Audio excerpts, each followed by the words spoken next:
Olá, meus amigos, estamos aqui continuando a série A Última Mensagem, agora com o tema número 3, o plano radical. Né? E começando agora, eu queria contar para vocês uma história, uma experiência que eu tive no segundo ano. Né? Eu saí do ensino fundamental, cheguei no segundo grau e comecei a estudar física, né? Que foi um dos grandes desafios aí que eu tive na minha vida acadêmica antes de chegar na universidade. Né? Muitos números, muitas fórmulas, e ali eu não estava conseguindo avançar nos estudos e foi pela primeira vez que eu achei que talvez eu não ia conseguir passar. Né? Mas graças a Deus a gente estudou e conseguimos passar lá naquela matéria. Né? Então, vamos ler Apocalipse capítulo 14, versos 6 ao 7. Vamos começar aqui agora entendendo o plano da salvação. Vi outro anjo voando pelo meio do céu, tendo um evangelho eterno, para pregar aos que se assentam sobre a terra e a cada nação e tribo e língua e povo, dizendo em grande voz: temei a Deus e dai-lhe glória, pois é chegada a hora do seu juízo, e adorai aquele que fez os céus, a terra e o mar e as fontes das águas. E uma outra mensagem de um livro que eu achei muito interessante, que diz assim: a mensagem proclamada pelo anjo voando pelo meio do céu é o Evangelho eterno. O mesmo Evangelho que foi anunciado no Éden, quando Deus disse à serpente: porém inimizade entre ti e a mulher, entre a tua semente e a sua semente, esta te ferirá a cabeça, e tu lhe ferirás o calcanhar. Então essa autora, ela confirma. Então, o Evangelho eterno é o mesmo desde o princípio, antes da fundação do mundo. Né? E que plano radical é esse? Né? Nós vamos estudar e você vai entender ali. Muitas vezes, quando eu estava estudando física, eu ficava: quando que eu vou usar isso? Quando que eu vou usar esses números? Né? A gente, quando pensa em matemática, em números, em planos, quando que eu vou usar isso? Será que isso é importante? Então nós vamos ver aqui, que plano é esse que Deus criou?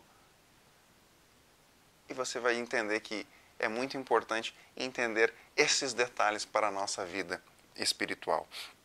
O plano, como eu já venho falando, é o Evangelho eterno, como já foi dito, que é o plano para salvar você, e que Deus criou para salvar a todos nós, as 3 mensagens angélicas. Então são 3 mensagens, e após que essas mensagens são pregadas para todo mundo, Jesus voltará. Como está lá em Mateus 24, 14. Então, para a gente entender a primeira mensagem angélica, eu reduzo isso em uma frase, numa expressão. Para resumir isso: justificação pela fé. Primeira mensagem angélica, como que eu posso entender ela? Justificação pela fé. É só simples assim.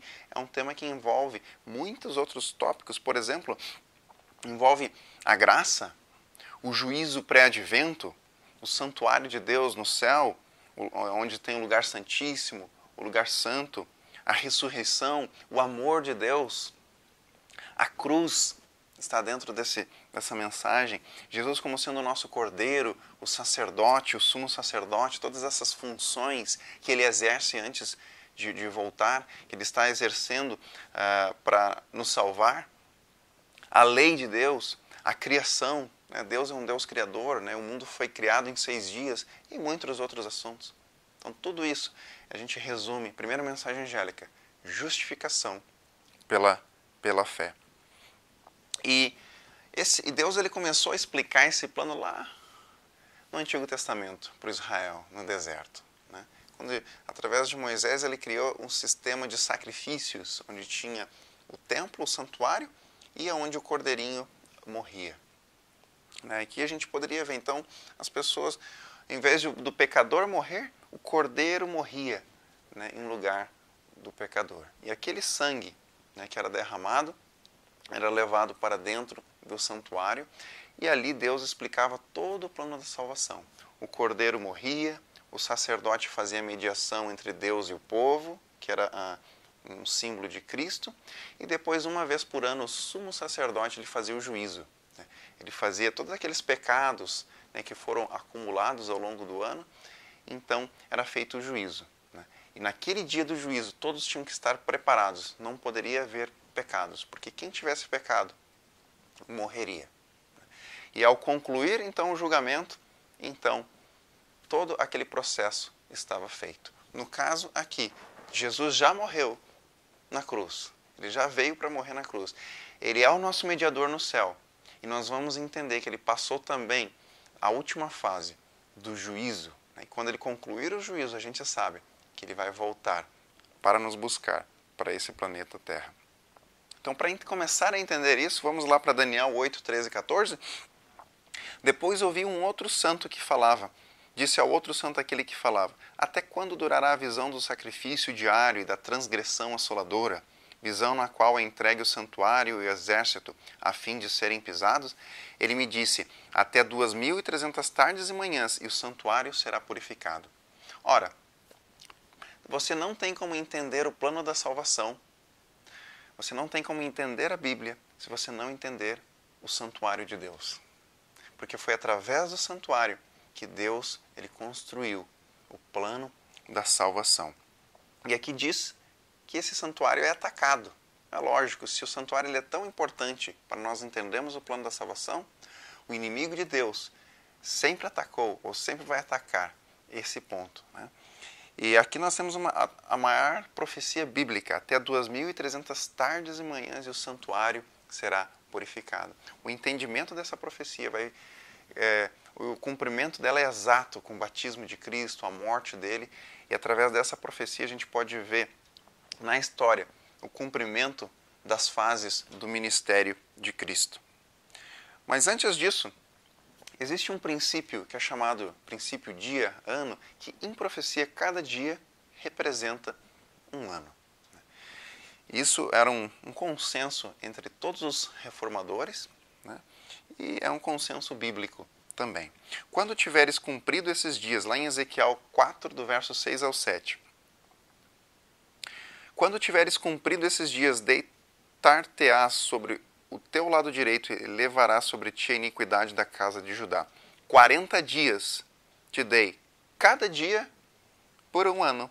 Voltarás, pois, o rosto para o cerco de Jerusalém, com o teu braço descoberto, e profetizarás contra ela. E o outro verso está em Números 14, 34, que diz assim: segundo o número dos dias em que espiaste a terra, 40 dias, cada dia representando um ano, levarei sobre vós as vossas iniquidades, 40 anos, e tereis experiência de meu desagrado. Israel espiou a terra por 40 dias, e a profecia que Deus deu é que cada dia representaria um ano, e eles ficaram 40 anos no deserto, até entrar na terra prometida. A gente tem um princípio, esse princípio diz que em profecia, um dia é um ano. Entendendo isso, a gente vai para Daniel capítulo 9, porque Daniel capítulo 9 explica a profecia de Daniel capítulo 8. E aqui eu fiz um resumo, mas lá em Daniel 9, do verso 24 ao 27, explica a profecia do verso 14 de Daniel 8, que é assim. Vocês já podem ver que tem muitos números, né? Tem muitos números aqui. E diz assim: 70 semanas estão determinadas sobre o teu povo. Será morto o ungido, e fará firme aliança com muitos, por uma semana. E na metade da semana fará cessar o sacrifício e oferta de manjares. Então, 70 semanas estava determinada sobre Israel. Aqui também nós podemos ver o ungido. Quem é o ungido? O Messias é o próprio Cristo. E na metade da semana, Jesus seria morto. Por quê? Semanas são 7 dias. Então são 7 anos. Então, depois de 3 anos e meio do ministério de Cristo, exatamente na metade da semana, Cristo ele morre na cruz, e ali ele faz cessar todo aquele sacrifício, todos aqueles símbolos que apontavam para ele. E então a gente tem um período, 2.300 tardes e manhãs. Um período de 2.300 anos. Aonde que isso começa? Aonde que isso termina? Então nós vamos ter a oportunidade de conhecer todo esse plano que Deus criou para nos salvar. Eu gosto de começar nessa profecia com a cruz. Por que com a cruz? Porque ninguém questiona a data que Jesus morreu na cruz. Isso é histórico, né? Então, Jesus ele morreu ali na metade do ano 30 a 31. Nessa semana que vai do ano 27 ao 34. Então, na metade da semana, Cristo ele morre na cruz. Ninguém questiona essas datas, né? Então, aqui nós temos a última semana, que foram 7 anos, e na metade dela, Jesus morre. Partindo daqui, fica fácil, então, entender o restante da profecia. São alguns números. Então, 490 anos, ou 70 semanas, né? Se você pegar 70 semanas e multiplicar por 7, porque cada semana tem 7 dias. Você vai chegar a 490 dias, que em profecia são anos. Então, essa profecia, você vai, ao final da semana, você vai voltar 490 anos e depois o restante dela você vai aplicar do 34 em diante. Vamos fazer alguns cálculos? Vamos lá. Então, 34, o ano 34 depois de Cristo, menos 490, que foi o período que Deus determinou para o povo de Israel, nós vamos chegar a 456. Como não existe o ano zero, a gente soma mais um, chegando ao ano 457 antes de Cristo. E o que aconteceu nessa data? A reconstrução da cidade do templo de Jerusalém, que foi destruído por Babilônia, conforme a profecia indicou. Então, nesse ano, a profecia dizia que Jerusalém e o templo seriam reconstruídos. Exatamente a profecia que perfeitamente se cumpre. Então, nós temos uma profecia de 2.300 anos. Quanto tempo nós já usamos dessa profecia? 490 anos. Então, você vai diminuir o que sobra dela agora, 1810, né? Porque nós já usamos 490. Então, a gente vai agora somar o que sobrou com o ano que a gente parou, né, a contagem, que foi 34. Nós vamos chegar aqui ano 1844. A profecia diz que o santuário seria purificado. E o que isso representa na Bíblia? Aquele dia em hebraico chamado Yom Kippur, né? E esse dia era onde o sumo sacerdote ele fazia o juízo sobre um julgamento sobre Israel. Ele concluía todos aqueles sacrifícios, né, que eram feitos ao longo do ano, Deus perdoando os pecados, e agora ele faz a limpeza do santuário. Naquele momento, quem está salvo, está salvo, quem está perdoado, está perdoado, quem está perdido, está perdido.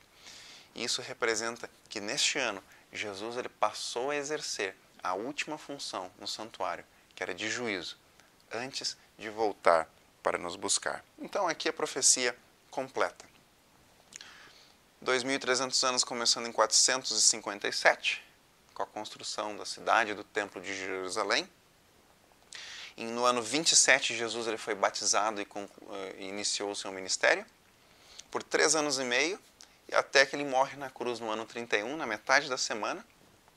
No ano 34, conclui-se o período, né, de graça aí que Deus estava dando para Israel se arrepender. Eles matam Estevão e a partir dali o evangelho passa a ser pregado, né, para todo o mundo, né, de 34 em diante, onde Deus passa a enviar o apóstolo Paulo, os outros discípulos, né, para todos os cantos do mundo. E o restante da profecia então nos leva a 1844, que é justamente o ano em que Jesus começou a última fase do seu ministério no céu, no lugar santíssimo. Então, entendendo isso, Jesus, quando veio para a terra, ele morreu na cruz, que é o símbolo do altar, onde o cordeiro morria. Quando ele sobe ao céu, ele sobe ao lugar santo para ser o nosso mediador entre Deus e os homens, que era a função do sacerdote. E, por fim, a partir de 1844, Jesus ele passa a exercer a função do sumo sacerdote, que é de juiz, a última função, antes dele buscar e salvar o seu povo. Agora, conectando as duas profecias, então esse período do ano 27 ao 31, que é o número 1, representa Jesus aqui na terra morrendo na cruz do Calvário. O período número 2, que é do ano 31 ao 1844, é o período no lugar santo, onde Jesus era o nosso mediador. E a partir de 1844, conforme a profecia, além de mediador, ele passa a exercer a função de juiz, né, que é justamente a última função dele para nos salvar. Então, esse é o plano da salvação. E nós estamos abordando aqui apenas a primeira mensagem, que é sobre justificação pela fé. E esse é o plano da salvação, né? Porque Deus amou o mundo de tal maneira que deu o seu Filho unigênito para que todo aquele que nele crê não pereça, mas tenha a vida eterna. A cruz, ela faz parte do plano da salvação de Deus, mas ela não é todo o plano da salvação. Tem muitas coisas que Deus fez, faz e fará por nós, para nos salvar. Mas daí você pode dizer, Ismael, como eu falei, eu não preciso desses números, dessas profecias, é muito complicado entender isso, eu não preciso disso para ser salvo, eu só preciso aceitar Jesus. Você está certo, concordo e entendo o seu questionamento. Mas se Deus criou o plano dessa forma, com todos esses números, com essas profecias se cumprindo, não seria pelo menos sábio da nossa parte ir lá e procurar entender? Porque nós gastamos tanto tempo na internet, no YouTube, entendendo várias outras coisas, né, que às vezes são legais, mas não trazem aí tanto benefício para a nossa vida espiritual. Será que a gente não deveria pelo menos ir lá entender? Com certeza, né? Porque isso aqui é algo eterno, né? Isso aqui é o que vai definir a nossa batalha entre o bem e o mal. E entendendo isso, nós vamos estar protegidos contra as teorias, contra toda e qualquer teoria errada, né, que possa haver ao nosso redor, né? Como eu falei, física lá, né? Eu estava estudando física e é importante, muitas vezes a gente estuda os números, matemáticas, a gente acha que nunca vai usar, né? E até a gente cresce e a gente vê que aquilo é importante, né? Principalmente hoje em dia para a parte das finanças, né? Saber trabalhar com números. E muito mais, e não seria muito mais importante entender o plano da salvação? Aqui, em poucos detalhes, né, de forma bem simples, eu estou abordando aqui esse plano, porque ele é extremamente importante para a nossa vida espiritual. Então, eu encorajo a você a continuar assistindo essa série, e o nosso próximo tema é os 2 caminhos, que você possa assistir a próxima mensagem e continuar entendendo esse plano que Deus criou para salvar você e eu. Vamos orar? Querido e amado Deus, muito obrigado, Senhor, porque mesmo antes da gente cair, o Senhor criou um plano para nos salvar. E esse plano, nós podemos ver que ele se cumpre perfeitamente na história. Que o Senhor nos ajude a entender esse plano, mesmo que muitas vezes a gente ache que não é preciso entender tudo isso. Mas entender esse plano é extremamente importante para a nossa vida espiritual e para a gente estar preparado nesse conflito entre o bem e o mal. Que o Senhor nos ajude, nos abençoe, nos conduza pelos teus caminhos, em nome de Jesus. Amém. Queridos, lembre, está escrito, o Evangelho será pregado para testemunho de todas as nações, e então virá o fim. Amém. Deus te abençoe. Esta mensagem foi apresentada por Amazing Messages pelo pastor Ismael Silva. Para ouvir mais mensagens, visite-nos no site www.amazingmessages.org.